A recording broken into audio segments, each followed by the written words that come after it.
hemos invitado aquí a Nicolás Dorso justamente para hablar, porque vamos a tener una comunicación más que importante y también un tema muy interesante, ¿es así, Nico? Sí, Ale, año electoral, Sí. se vienen las elecciones, faltan poco, Sí. muchos ya han puesto primera, lo hemos mencionado aquí en Noticiero 6 de los diferentes políticos, y justamente para hablar sobre ese tema, porque hace poco se conoció un informe que realizó la consultora Suban Córdoba y Asociados, muy interesante, viendo sobre la juventud en la Argentina y las elecciones, qué es lo que votan, qué están viendo la juventud, Sí. pensando sobre este tema de lo que es los millennials y los centennials. Claro. Población de entre 16 a 35 años es el informe que han realizado. Sí. Y justamente para hablar sobre este tema, porque hay datos que son muy, pero muy interesantes sobre este tema. Estamos en comunicación con Gustavo Córdoba, que es director de comunicación en Suban Córdoba y Asociados. Bien. Gustavo, ¿cómo le va? Muy, pero muy buenas tardes. Nicolás y Alejandro los saludan. Buenas tardes. Nicolás, Alejandro, un placer estar con ustedes en esta tarde. Bueno, Gustavo, viendo el informe ya uno ve datos más que interesantes, ¿no? Porque el informe de ustedes, de hecho, empieza diciendo justamente la política no le da tanta bolilla a aquellos que son de 16 a 35 años y representan casi el 40% del padrón electoral. ¿Qué vieron ustedes con este informe sobre las juventudes y la elección en Argentina? Bueno, mirá, hay mucha tela para cortar porque en cada elección se renueva el interés de la política por los jóvenes porque van a votar, evidentemente. El problema es que la política se dispone a hablarle a los jóvenes y trata de encontrar a los jóvenes en los canales donde hoy están los jóvenes, ¿no? Que son las redes sociales, TikTok, Instagram, Facebook en menor medida. Y la verdad es que es un papelón, porque en realidad lo que detectamos en el estudio es que deberían, primero, antes de emitir algún discurso dirigido a los jóvenes, deberían escucharlos. Escucharlos en sus demandas, escucharlos en sus problemas, tratar de entender que no hay una única juventud, que no es lo mismo la juventud, por ejemplo, de Capital Federal a la juventud del interior profundo de la Argentina, que hay distintas realidades, una diversidad gigantesca, que hay una demanda de parte de la juventud de una estatalidad mucho más presente, y entiéndase bien esto, los jóvenes en la Argentina tienen 3 demandas principales: salud, educación y vivienda. Vean si no son 3 demandas centrales hoy para toda la sociedad argentina. Entonces, eso en cuanto a lo que hemos detectado así en una primera entrada al estudio. Luego hemos visto cuáles son los espacios políticos que más los interpelan a los jóvenes, ¿no? O que más los interpretan de manera positiva, y ahí hemos notado por primera vez que los libertarios han desplazado al tercer lugar a Juntos por el Cambio. Lo preguntamos al revés: ¿cuáles son los sectores que tienen menos capacidad de escuchar o de entender a la juventud? Y ahí sí ganó Juntos por el Cambio, confirmando el dato anterior, ¿no? También que es bastante, podríamos decir, el votante hoy de Juntos por el Cambio bastante superior la media a 50 años. Este estudio lo que demuestra de alguna manera es que la política tiene una mirada muy adultocéntrica, que cuando se da el contexto electoral, recién ahí se acuerda de los jóvenes, ¿no? Y pareciera que esta es la cuestión central, que se pongan a mirar a la juventud desde otro lugar, de otra manera, con mucha más calma, con mucha más tranquilidad, porque la juventud hoy no tiene, bajo ningún punto de vista, la misma identidad política e ideológica de los mayores. Hoy los jóvenes tienen una libertad de movimiento al momento de votar casi absoluta. Ayer, por ejemplo, votaron a Juntos por el Cambio a nivel nacional. Antes de ayer votaron al Frente de Todos. Hoy posiblemente voten al Partido Libertario, a Milei. ¿Quién sabe a quién van a votar mañana? De todas maneras, lo que sí sabemos es que a partir de este estudio, las demandas de políticas públicas de calidad de parte de los jóvenes requiere indudablemente de un primer momento, que es el de la escucha de parte de la política a la juventud. El dato interesante también es que en el informe se desprende el 54% de este espectro, ¿no? De 16 a 35, dice básicamente que no tiene interés o que no le importa la política, ¿no? Eso es más, 1 de cada 2 dice directamente no importa. Y el dato concreto es que ninguno de los encuestados, digamos, habló de una imagen positiva más de un 35%, que es interesante, digamos, ningún político asoma mucho la cabeza en ese sentido con esta franja de edades. Bueno, en ese sentido es muy parecido al promedio del resto de la población, ¿no? Vivimos un contexto muy crítico. La mayoría, por no decirte la totalidad de la dirigencia política argentina, está con diferencial negativo. Entonces, es entendible, digamos, la bronca o la desilusión o la frustración de amplias capas de la sociedad argentina, entre otros los jóvenes, ¿no? Es sumamente entendible.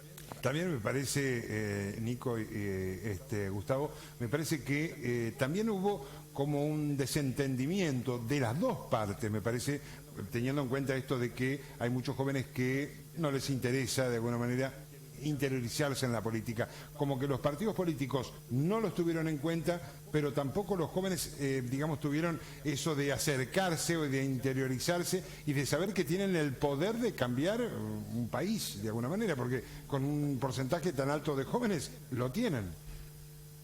Bueno, lo que pasa es que también a nivel mundial, no solamente en nuestro país, hay un fenómeno de recesión democrática, esto es una menor convicción de que es a través de la política y la democracia Sí. que se van a resolver los problemas, ¿no? La pandemia nos ha pegado muy duro, la guerra de Rusia con Ucrania también ha tenido sus impactos, sobre todo a nivel económico. A nivel regional, vean, en América, de 19 elecciones que hubo a presidente, solamente 16 perdieron los oficialismos. Es decir, estamos viviendo un momento dramático para la política, porque generalmente lo que está pasando es que los estados, los gobiernos, no tienen la capacidad de resolver lo que la gente tiene expectativa que le resuelvan. Entonces, en ese desacople de lo que uno espera a lo que los gobiernos nos ofrecen, están creciendo versiones autoritarias. Vean, lo de Bolsonaro no fue casualidad, fue producto de eso también. En Chile, sin ir más lejos, oficialismo y oposición fueron derrotados por un outsider como Boric. En la Argentina de hoy tampoco podemos descartar que suceda algo similar, ¿no? Justamente Claro. sobre eso, por lo que se desprende interesante, ¿no? En este informe también habla sobre la aparición de Milei, ¿no? Muchos hablan de Milei en lo que es los sectores jóvenes, y aquí queda representado porque en parte de lo que es la estructura del informe lo muestra incluso como el Frente de Todos, corregimos, el Frente de Todos como el sector que todavía tiene mayor intención de votos dentro de lo que es la parte de juventud, pero Milei, vos lo decías hace un rato, ahí peleando con Juntos por el Cambio, en algunos momentos incluso hasta segundo en lo que es intención de voto. Es llamativo, ¿no?, este aparecimiento, por ejemplo, de la figura de Milei en este espectro de 16 a 35 años. A ver, lo que para mí hoy, y te digo, habiendo trabajado casi en la totalidad de las provincias argentinas en los últimos 2 meses, lo que es sorpresivo es la falta de reacción del resto de la dirigencia democrática en la Argentina, porque el fenómeno Milei se está configurando de una manera muy alarmante en casi todas las provincias. Ya ha dejado de ser un fenómeno juvenil, ha dejado de ser un fenómeno urbano, está pasando a ser un fenómeno transversal. Es como que yo, en términos irónicos, le denomino una suerte de voto castigo all inclusive, ¿no? Entonces, yo creo que hace falta una reacción de la dirigencia política tradicional, porque evidentemente Milei será liberal en lo económico, pero en términos políticos, ¿no? Ciertamente tiene un componente fascista muy importante, ¿no? De intolerancia con la democracia, de intolerancia con los que piensan diferente a él. Entonces, estos riesgos toman otra dimensión si nos acordamos que justamente este año se cumplen 40 años del retorno a la democracia en Argentina. Yo, tomando el informe acá y parte de lo que es en la parte de intención de votos, justo estoy viendo eso, ¿no? Frente de Todos, 30,3%, el Partido Libertario aparece como segundo con 23,2%, Juntos por el Cambio 23%, y después, bueno, 10,8% no sabe, otro 7,9%, el peronismo no kirchnerista 4,8%. Es decir, que hay una presencia importante más allá, digamos, de lo que es la parte libertaria. Y interesante lo de Juntos por el Cambio, ¿no? Porque Juntos por el Cambio aparece incluso en parte del informe hablando sobre sector que no mira tanto a la juventud, a esa franja etaria, ¿no? Es lo que habían visto ustedes. Y de hecho, si uno mira a nivel macro, ¿no?, lo que han hecho las fuerzas políticas de Juntos por el Cambio, queda el recuerdo de la mala experiencia de su gestión económica, y por ahí la política de seguridad, ¿no?, que restringía los espacios para la juventud. En el caso del Frente de Todos, de nuevo la cuestión económica como una cuestión central, pero sí dándole algunas alternativas, como por ejemplo todo lo que fueron las políticas orientadas al feminismo. En ese sentido, y lo hemos recogido también en el informe, las mujeres jóvenes tienden a tener una postura mucho más favorable hacia el Frente de Todos, mientras que los jóvenes de la Argentina masculinos tienden a tener una postura mucho más favorable a Milei, ¿no? Lo cual de alguna manera también tiene algún grado de razonabilidad. Habían hecho la pregunta, ¿no? ¿Quién creías que puede bajar mejor la inflación? Creo que era una de las preguntas que aparecía en el informe, y ahí comparaban a lo que se pensaba de Massa y Milei en el informe, y en parte ganaba Milei, ¿no? A Massa, por lo menos en los encuestados. Por eso yo sostengo que no hay que subestimarlo a Massa, ni creer que porque no tiene estructura, ni porque no tiene gobernabilidad, él no va a tener una posición importante. Yo de hecho creo, mira, estamos en febrero, estamos a punto de entrar en marzo, falta todavía muchos meses para el mes de agosto de las primarias, pero viendo cómo se está configurando el escenario nacional, yo hoy no puedo descartar que Milei no solamente haga una muy buena elección de primera vuelta, sino que además incluso tenga chances de pasar a una segunda. Ahora te pregunto, porque sé que tienen datos a nivel general, pero yo cuando leía el informe, algo que a mí me preocupaba era que casi el informe hablaba diciendo que casi el 60% de la juventud tenía sentimientos negativos con el país, enojo y decepción. Y en el informe hablaba son emociones prevalentes. Qué preocupante, ¿no? Que 6 de cada 10 pibes, 10 personas de 16 a 35 años tengan este sentimiento según el informe que realizaron ustedes. El promedio nacional da 7 de cada 10 y es entendible, ¿no? En los mayores de 50 años, la gente de mi edad o de mayor edad que la mía, es entendible que sienta alguna frustración, enojo por no haber podido, no haber logrado, ¿no?, desarrollarse. Ahora, que los chicos que recién arrancan tengan ese sentimiento claramente es preocupante, porque habla de un nivel de insatisfacción. Yo, por ejemplo, tengo mis 2 hijas mujeres fuera de la Argentina, y pienso en la cantidad de jóvenes que a lo mejor hubieran querido ir si no han podido porque no tenían las condiciones económicas como para hacerlo. Entonces, claramente hay un problema allí y pareciera que la política no tiene ningún tipo de respuesta, ¿no? En esto me parece que es la discusión central y pasa por la economía, porque si la economía no funciona y ninguno de nosotros puede planificar, ninguno de nosotros puede tener un horizonte, así que claramente ahí está el desafío de los que asuman el próximo gobierno, ¿no? De consensuar políticas que nos permitan salir de estos niveles inflacionarios que evidentemente no dejan vivir con tranquilidad a nadie en la República Argentina. Gustavo, ¿qué te llamó a vos personalmente, por ahí también sumando al equipo, ¿no?, de este informe, de lo que ustedes fueron a preguntar, lo que fueron viendo? ¿Qué fue lo que más llamó la atención de lo que arrojó el informe justamente sobre el comportamiento y la forma de las juventudes en la Argentina? ¿Qué sacás como vos personalmente o por ahí del equipo cuando hicieron un balance de esto? ¿Qué fue lo que los sorprendió o por lo menos no esperaban que aparezca en el informe? La reiteración de la falta de comprensión de lo que les pasa a las juventudes de parte de los adultos que hacen política. Creo que este es el punto central. Si lo miramos en términos de proporción, el sector juvenil representa el 40% del padrón. Pero si observamos a la población que realmente va a votar, que finalmente es entre el 70 y el 80%, el porcentaje de la población joven sube prácticamente al 50% del padrón que efectivamente va a votar. Es decir, es el segmento que va a definir quién va a ser el próximo presidente, quiénes van a gobernar las provincias, quiénes van a gobernar nuestras ciudades en toda la Argentina. Vean la importancia que tiene esto y la incapacidad de las dirigencias de entender este fenómeno. Porque le hablan a la juventud y hacen pavadas, por ejemplo, en TikTok haciendo bailecitos, sí, cuando en realidad lo que tiene que entender la política, que lo que tiene que brindar primero se escucha. Claro. Entender qué le pasa a la juventud y después tratar de decir algo. No al revés, no. A ver, yo siempre digo que hoy se murió la época del dedo en la política, ¿no? Claro. Y la política sigue usando el dedo con los jóvenes. Y esto es lo que, de alguna manera, es lo que a mí me llama la atención, ¿no? La incapacidad de salirse de su propia burbuja y entender lo que está pasando ahí afuera. Tendría mucho más para preguntarte sobre juventudes, pero que sepo que tienen datos, y quiero preguntarle ya, sumando a todo el espectro eleccionario, digamos, y cómo están viendo ustedes, porque la semana pasada se largó oficialmente Horacio Rodríguez Larreta, Juntos por el Cambio tiene ahí candidatos avanzando, lo mismo es el Frente de Todos. A nivel macro, como en general, ¿no?, en la elección, ¿qué están viendo ustedes? ¿Qué les arrojan? Ustedes que están, digamos, constantemente viendo estos temas, ¿qué ven ustedes de lo que se viene a nivel eleccionario? primero hablar de la alta fragmentación y de la alta inestabilidad política que hoy viven los frentes nacionales. Hay una excepción que es Milei, que sin abrir la boca es como que el resto de la política le estuviera haciendo la campaña gratis. Te pregunto cortito, antes de seguir, Milei no habló en las últimas semanas, en los últimos meses básicamente. ¿Le vino bien, le vino mejor? Porque tuvo una imagen muy alta a mediados del año pasado, después desapareció, cierta política tomó rumbo y Milei está desaparecido. ¿Le sumó o no le sumó? Eso de... En la medida que la inflación no baje, Milei va a ser esto que estamos viendo ahora.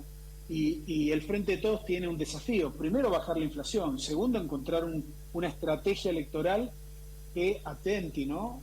El peronismo no tiene experiencia de paso a nivel presidencial y requiere la utilización de esa herramienta. En tercer lugar, requiere, por ejemplo, de una muy buena estrategia en la provincia de Buenos Aires, porque recordemos que no hay balotaje en Buenos Aires. Quien gana la provincia de Buenos Aires es quien tiene quizás mucha mayor chance para la segunda vuelta. Entonces, el peronismo depende de muchas cosas, mientras que Juntos por el Cambio quizás el dato sobresaliente es la ferocidad de la interna que tienen. Nosotros, en los datos nuestros, tenemos una ventaja importante de Horacio Rodríguez Larreta por encima de Patricia Bullrich en la primaria, pero el dato también importante es que la mayoría de los votantes de Patricia en la derrota en primera vuelta no se sumarían a Larreta, sino que irían a Milei. Con lo cual queda configurado además un escenario muy cercano a los tercios, suponiendo que en primera vuelta inclusive puede darse la participación de Schiaretti como candidato a presidente, ¿no? Ya te tomo la parte de los tercios y te la pregunto en un rato, pero justamente me voy a la vereda de enfrente de todos. Hoy se está hablando mucho del operativo clamor de Cristina Fernández de Kirchner. ¿Es Cristina la candidata con mayor imagen? Digo, hablabas de Massa, ¿qué pasa con Alberto Fernández? ¿Qué ven ahí? No, a ver, lo voy a decir de la manera más simple posible. Cristina en La Paso saca 30, en primera vuelta saca 31 y en segunda vuelta saca 32. Es decir, no crece. Su techo es prácticamente igual al piso. Okay. Mauricio Macri tiene el mismo perfil y Alberto Fernández tiene el mismo nivel de rechazo. Diría mi amigo Jorge Asís, es el virus Carlos Menem 2003. ¿Por qué virus Carlos Menem? Porque Carlos Menem tenía un nivel de rechazo altísimo en esa elección y él creía que ganando en la primera vuelta iba a torcer el clima de opinión imperante y que la gente lo iba a votar masivamente en la segunda. Todos sabemos cómo terminó la historia con Néstor Kirchner de presidente. Pero Alberto Fernández tiene, a ver, en votos, sabemos que Cristina tiene su electorado, pero Alberto Fernández ¿podría llegar a encarar nuevamente una elección como se está planteando? ¿Tiene esos votos? ¿Tiene esa intención de voto Alberto Fernández propio? No, claramente no, y ese es uno de los temas quizás centrales, ¿no? De impacto en la economía en términos de expectativas, ¿no? La ausencia de una racionalidad en el análisis del contexto del presidente Fernández. Hoy el presidente Fernández no supera el dígito en términos de intención de voto. O sea, ahí hay una clara lectura de que él no va a ser protagonista central del próximo proceso eleccional. Hablabas hace un rato de Massa con los jóvenes. La figura de Massa está muy atada a lo que pasa con la economía que tiene serios problemas inflacionarios, o ven que, vos lo decías hace un rato, ven que tiene una posibilidad de meterse así como uno de los candidatos del Frente de Todos. No, mira, nosotros sostenemos desde hace un tiempo que la manera adecuada de leer a la política argentina o de interpretarla es a partir de la segunda vuelta, no desde las primarias, tampoco desde la primera vuelta, es desde la segunda. ¿Y qué significa esto? Que hay que buscar o analizar los perfiles que generen la menor cantidad de rechazo posible. ¿Por qué? Porque en la segunda vuelta de lo que se trata es de agregar y de sumar. Fíjense ustedes, Massa yo diría que hoy, independientemente de la inflación, es el único candidato, o que puede ser candidato, que tiene la capacidad de sumar, por ejemplo, los votos de Schiaretti. No hay ningún otro dirigente hoy del Frente de Todos que tenga esa capacidad. Claro. Vamos de vuelta, por ejemplo, a Juntos por el Cambio. Patricia Bullrich, que puede medir más o menos bien en la PASO o en primera vuelta, en segunda vuelta no suma a nadie. Por eso es una candidata débil. Por eso sostenemos nosotros que los núcleos duros son muy buenos para la PASO, son muy buenos incluso para la primera vuelta, pero son pésimos aliados para la segunda vuelta. Hablas justamente de segunda vuelta, estás hablando entonces un panorama de los tercios que me hablabas, yendo a balotaje, digamos, a un balotaje, o ese es el camino que están viendo, digamos, de lo que sea. Más allá de lo que pase en los diferentes partidos, en Juntos por el Cambio, en el Frente de Todos, observan, digamos, de que el camino va hacia un balotaje. Hoy sí, no hay ninguna fuerza per se que supere el 45%, que es la primera hipótesis de la Constitución Nacional, o la segunda hipótesis, que es sacar más de 40 y una diferencia de 10 puntos respecto al segundo. Hoy no hay en ningún escenario esa situación, así que hoy habría que pensar en segunda vuelta. Tendríamos que, vos lo hablabas de Milei, hay que poner un ojo crítico en lo que pasa con Milei, digo, porque si hablas de tercios, también lo ubicás ahí con una posibilidad de llegar a balotaje. ¿Cómo ven, ya que estamos hablando de eso, qué pasaría si Milei llega de hecho a un balotaje? Bueno, es difícil de analizar ese escenario, ¿no? Porque sería algo inédito en la República Argentina.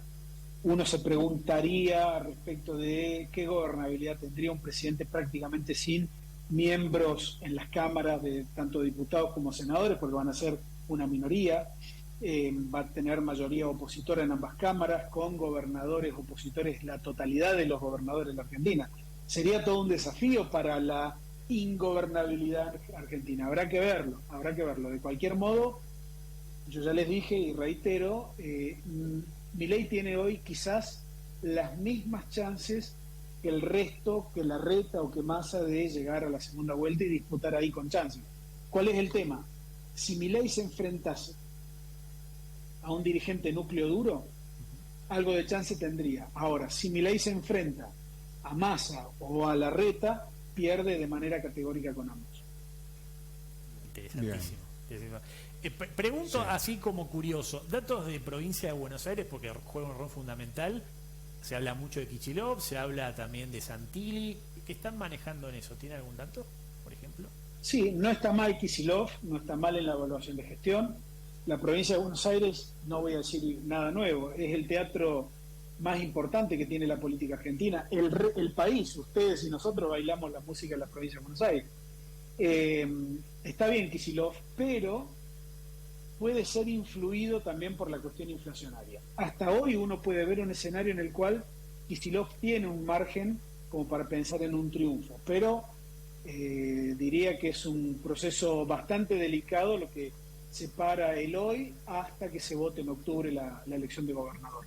Santilli está muy bien, es el mejor candidato opositor y puede ser beneficiado si logra armar una muy buena estrategia de paso. Así que yo diría, final abierto con una leve ventaja para Kicillof en provincia de Buenos Aires. Y te pregunto, no te lo pregunté antes, a María te lo había comentado, pero no sé si maneja, obviamente somos entrerrianos, ¿qué están viendo? Si tiene algún dato de Entre Ríos, algún dato de la provincia. Es como ir a una verdulería y preguntar si tienen verdura. Y siempre, es así. Siempre tenemos. ¿Y qué están manejando? Sí, lo que sorprende en el hoy de Entre Ríos es el crecimiento de Milei, que no es solamente en Entre Ríos, se da en varios lugares de la Argentina, a lo largo y a lo ancho, independientemente de la norte, sur, este, oeste, lugares de la Argentina que busquen, está creciendo, lo cual puede poner en peligro de alguna manera la posición de Juntos por el Cambio. ¿Por qué? Si el peronismo dispusiese o de alguna manera se interrogase sobre la fecha de la elección provincial y la pusiese el mismo día que la elección nacional, y Milei iba a estar obligado a jugar con un gobernador propio. Eso puede generar una competitividad mucho mayor de la que existía hasta hace 2 meses atrás, ¿no? Así que yo diría, hoy los números de la provincia de Entre Ríos transcurren en esa lógica, ¿no? De, primero, saber la fecha real de las elecciones y evaluar si la van a separar o no. Si la separan, va a tener una estrategia y una tendencia. Si la pegan, les acabo de decir lo que puede llegar a pasar. ¿De gobernador algún datito, algo o no? Pregunto. De lo que está no, todo prematuro. Primero porque el oficialismo enterriano todavía no ha definido el candidato oficial. Juntos por el Cambio lo tiene en cancha hace rato. Entonces es como que es como medir 2 momentos separados, ¿no? El candidato de Juntos por el Cambio hace rato que está recorriendo la provincia como candidato oficial de la oposición. En cambio, no hay hoy un candidato oficialista que tenga el mismo rodaje o el mismo recorrido. Se especula que puede ser Adrián Bal, que es el que a nosotros nos mide mejor, pero habrá que ver qué es lo que resuelve el peronismo entrerriano. ¿Le juegan contra a Frigerio de haberse, digamos, oficialmente no se lanza, pero todo el mundo sabe que es candidato a gobernador de hace tanto tiempo o no? Eso de hace tanto conocer que ese va a ser el candidato de Juntos por el Cambio o el principal candidato. No, no perjudica ni favorece. A ver, si lo vemos desde el punto de vista del posicionamiento, claramente lo favorece. El tiempo transcurrido lo ayuda a posicionar muy bien. El tema es que hay cosas que escapan del manejo de él, como por ejemplo el crecimiento nacional de Milei. Claro. En ese sentido, hoy creo que nadie en la política lo está viendo venir a Milei. Vuelvo a insistir con la idea de una especie de voto castigo all inclusive, porque lo incluye al gobierno actual y lo incluye al gobierno anterior de Macri. La última, esta sí, ¿Vale es el candidato peronista que más votos tiene, según la encuesta de usted? Es el que mejor mide, básicamente también porque Paraná es la ciudad más grande, ¿no?, en términos de densidad poblacional. Pero el peronismo tiene fortaleza también en los municipios del interior, cosa que Juntos por el Cambio no. Habrá que ver cómo resuelven la cuestión y se potencian, ¿no? La clave de las candidaturas muchas veces dependen de los procesos del contexto provincial. Sí. Y hoy Entre Ríos, si nos atenemos a lo que dicen los números, la gestión provincial no está muy criticada, al contrario, tiene un contexto bastante favorable de aprobación en la gestión del gobernador. Habrá que ver si eso alcanza como un impulso para hacer una elección competitiva, ¿no? Pero vuelvo a decir, hasta que el oficialismo no define al candidato, estamos hablando de Milei. Gustavo, yo me quedaría hablando más tiempo todavía, pero bueno, viste cómo es la tele, acá tengo que estar. La verdad que Gustavo Córdoba, muchísimas gracias. Agradecerle. Al contrario, buenas tardes.